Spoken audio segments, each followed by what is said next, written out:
Bom, prosseguindo agora com a terceira aula dessa série da terceira semana, nós vamos detalhar o mecanismo de hidrólise de ésteres em meio básico. É interessante porque é o mecanismo associado à fabricação de sabões. Então, dá para compreender quais eram os motivos dos nossos antepassados para certos procedimentos que eles utilizavam a transformar, por exemplo, banha de porco em sabão. De novo, o exemplo que eu vou usar é dos ésteres. A mesma transparência para vocês irem sempre meditando sobre ela, sobre a estrutura dessa classe de compostos. E nós vamos então trabalhar com a saponificação, como eu tinha falado. Então, é uma hidrólise do éster em base aquosa.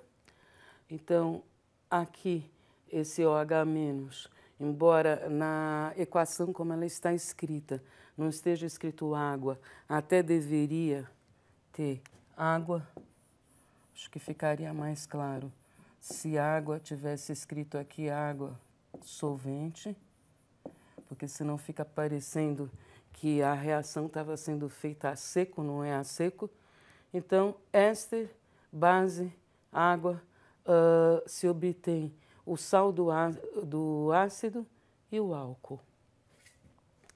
Esse processo, então, é irreversível, porque o íon carboxilato é muito estabilizado. Pergunta-se por que ele é muito estabilizado? Porque nós podemos escrever duas estruturas de ressonância equivalentes. Que estruturas de ressonância equivalentes? Esse par de elétrons para cá e esse par de elétrons para cá. Isso daria um híbrido de ressonância exatamente equivalente a esse, que seria esse híbrido de ressonância aqui. R, O, menos dupla O.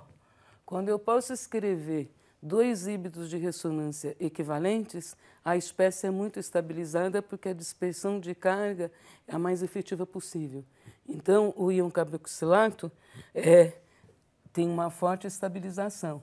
Essa forte estabilização, esse adjetivo aqui, é explicável pela estrutura do carboxilato que permite, então, a dispersão de carga e que é mostrada pela possibilidade de escrever essas duas estruturas de ressonância equivalentes.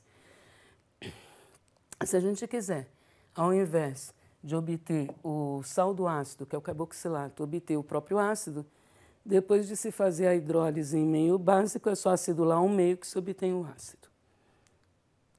Então, isso é um exemplo, exatamente o éster, a base aqui é hidróxido de sódio, em água metanol, é uma mistura, para poder ajudar a solubilizar o éster, e se obtém o ácido e o sal, desculpe, o álcool e o sal do ácido.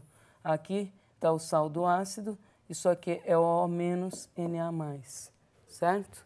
Então, isso que é o carboxilato de sódio. Aqui, no caso, é o acetato de sódio. E aqui é o álcool, com de 95% a 97% de rendimento. Então, reparem que a gente fez a hidrólise do éster, obteve o álcool e o sal do ácido. Mesma coisa aqui, o éster, como eu já tinha dito, é caracterizado por esse grupamento dupla O, em meio básico aquoso, aquecimento, e depois, numa segunda etapa, acidulado. Então, se for acidulado, em vez de se obter o sal do ácido, se obtém o ácido, está aqui, dupla OH e o álcool. Aqui, como eu tinha falado para vocês, é sobre a produção de sabão. Então, aqui eu tenho um triéster, dupla OO, dupla OO, dupla OO, triéster. Triéster de onde os R's têm cadeias longas. Então, se eu usar carbonato de potássio, água e calor, eu vou obter exatamente os sais dos ácidos e isso, a mistura desses sais, são os sabões.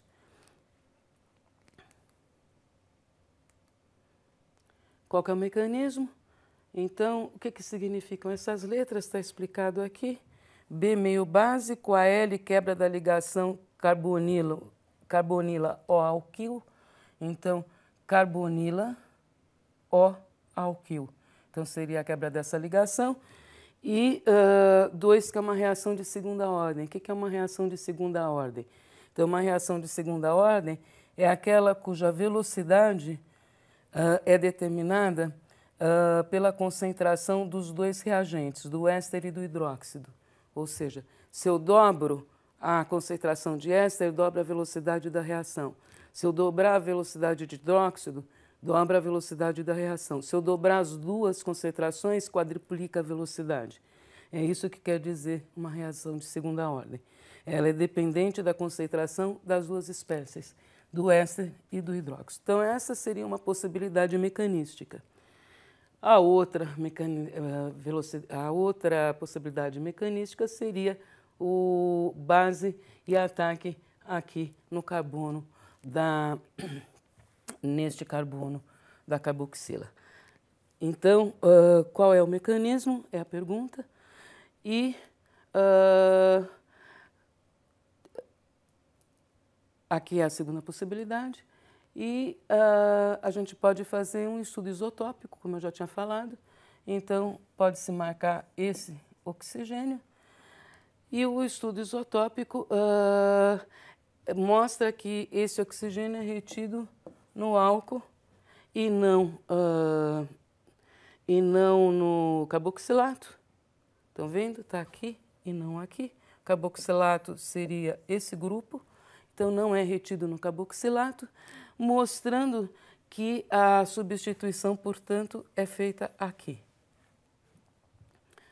Bom, a estereoquímica vai dar a mesma resposta, ou seja, o centro quiral do álcool é o mesmo que do éster, então mostra que o ataque é aqui e não aqui, porque se fosse aqui mudaria o centro quiral. A reação não é SN2. Se fosse SN2, ia substituir o OH por outro grupo. E não é assim que a reação acontece. Então, a reação ocorre com o intermediário tetraédrico. A próxima pergunta. A gente já sabe que o ataque vai ser no carbono da carboxila. E agora ela ocorre em uma única etapa ou por meio de um intermediário tetraédrico.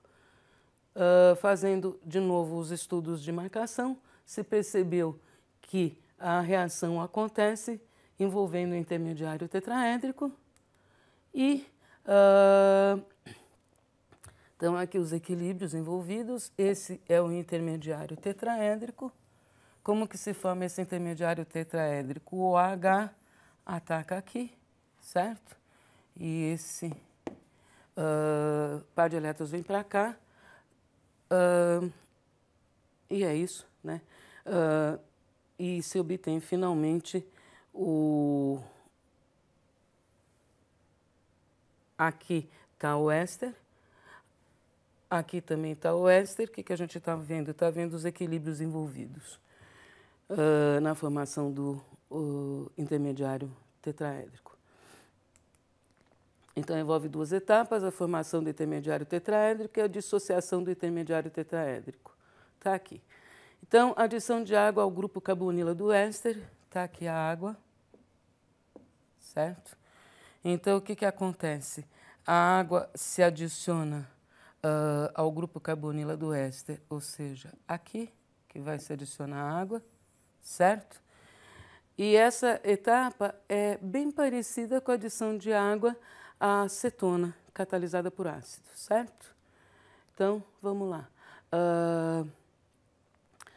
Está aqui o intermediário tetraédrico.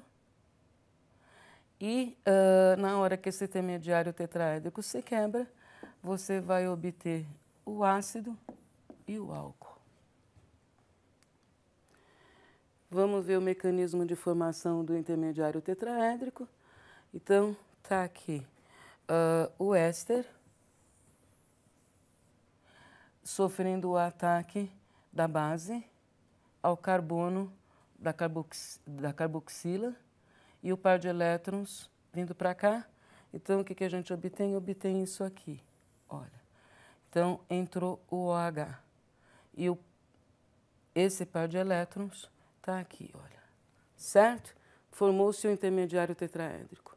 Uma vez formado o intermediário tetraédrico, que é este aqui, ó, certo? O que vai acontecer agora? Água. Então, vai abstrair H+ de uma molécula de água. Então, aqui tem esse par de elétrons abstraindo H+ dessa molécula de água, vai restar OH- e aqui entrou o H, certo? Esse continua sendo um intermediário tetraédrico, agora protonado. Agora vai dissociar esse intermediário tetraédrico. Esse é o intermediário tetraédrico. Então, de novo, equilíbrio. Esse OH- vai abstrair esse H, esse par de elétrons vem para cá e esse par de elétrons vem para cá. Então, a gente tem esse equilíbrio formando essa espécie, certo? E aqui sai o enolato e água. Essa é uma possibilidade de mecanismo. E, finalmente, a gente tem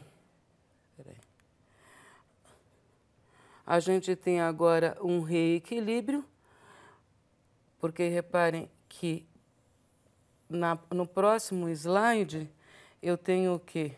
Eu tenho essa espécie, certo? Então, para obter essa espécie, o que a gente tem? A gente tem a abstração desse H+. Então, para ter esse H+, o que acontece? Isso sai como H+, esse par de elétrons vem para cá, eu obtenho isso. E esse OR-, em presença de água, vai dar o álcool. Então, de onde que ele está abstraindo o H+? Da água. Então, quais são as principais características desse mecanismo? A adição nucleofílica do hidróxido ao grupo carboxila é a primeira etapa. O intermediário tetraédrico é formado na primeira etapa. E a dissociação do intermediário é induzida por hidróxido na segunda etapa. Claro que agora o interessante é assistir essa videoaula, como a videoaula anterior, referente ao mecanismo, mais de uma vez e procurar escrever o mecanismo, entendendo cada uma das etapas. E lembrar que sempre o que a gente tem no meio para fornecer H+, ou para abstrair H+, tem que ser, no caso, água, porque trata-se de uma hidrólise. Então, a hidrólise em meio ácido, eu tenho H+ a ser fornecido, e em meio básico eu tenho OH-, e esse OH- vai abstrair H+, em alguma etapa do processo. Resumindo, é isso.